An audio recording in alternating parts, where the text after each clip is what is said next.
Why do people want to get high? What is the feeling of highness? Something that I've seen and heard about that most drugs have in common is a disassociation from reality. Why would we want to disassociate from reality? So that we can recognize that it's not real, that it's malleable. It's also an experience of more and different power than we thought we had or than we're accustomed to having.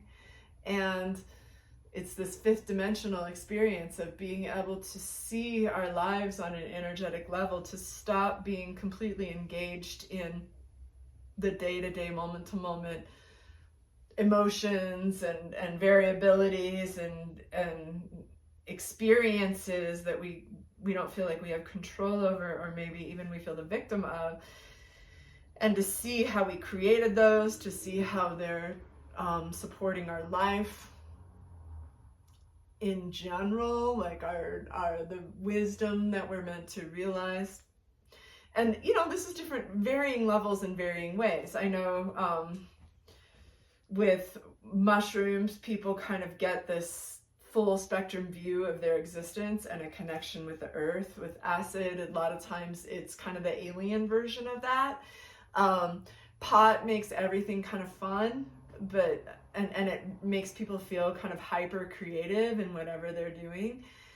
And and then we get to the opiates. I've heard it described as a complete, like, just stop caring about your life. And people who are really suffering, to stop caring, for it to stop the pain, for the pain to stop, is an amazing release.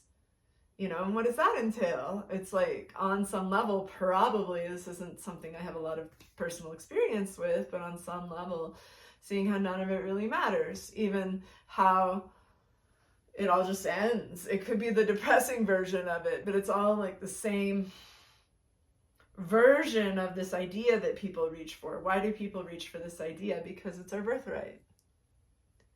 Because we are meant to understand the full extent of our creative power, which includes being able to program and energetically create life and then watch it come into physical being. There's like the multiple, people say fifth dimension, sixth dimension, I don't know, eighth, ninth, whatever.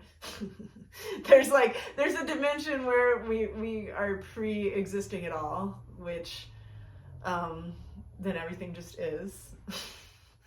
That's an interesting one. It's fun to come from there down through into the place where we're like, I would like for this to exist. I'm going to feel it in my body, and then I'm going to drop down in my body, feel it physically, look for evidence of it around me, and watch it come into existence everywhere I go. And there's going to be all of these little synchronicities, and the way that life fills in all of the blanks in these surprising ways, and it's delightful, and it's like a dance. And it's such a wonderful experience, and we're meant to be able to create that naturally. That's like the part of our brain and existence and consciousness that hasn't been as tapped. Like, it hasn't been. I think a lot of us are tapping into it privately more and more so lately, but really publicly it hasn't been proven, and it's actually been dismantled, and people are thought of as crazy when we really get into it, and part of it is because we don't completely exist in the Maya, in the world anymore. And so I mean, I've lived that way, and it's pretty fun. Like, I've had a lot of really cool things happen to me, so I'm a believer, and I know a lot of other people who are attaining various levels of that. I mean, with yoga, it's actually, you can call it yoga, you can call it like human body maintenance practices, you can call it prayer, you can call it meditation. It's just alignment to source and bringing it through all of the body, and bringing the body into sacred geometrical alignment to allow energy to pour through, right? And then being up, once energy is consciously poured through the body, then we connect to source or whatever resonance we want, or you can do it to Jesus and pour it through pour it through all of the channels that we've discovered in our body. And that actually brings that energy into our physical existence. And then we can use it to, a lot of times I like to practice and then paint or write, but we can use it to make things come into existence in the world. Why would anybody do that? It's a quality of being human that makes life really magical. So how to get there naturally, it's by playing with the things that our parasympathetic nervous system covers, a lot of it, like our breath.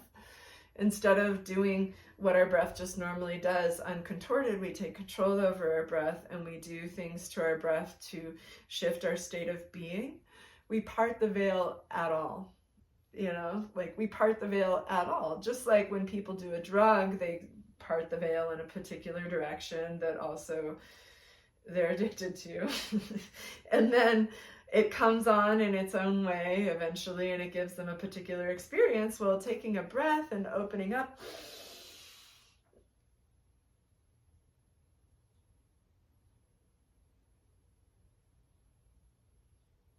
connecting to source and drawing it through the body is going to have some kind of an effect. And then opening up to it, allowing it to guide our next moves, or drawing in understandings that we can then think about and write about or talk about, or just act on, brings things into existence. And then once we do that alignment, once we allow it through, then it starts to resonate in the outside world.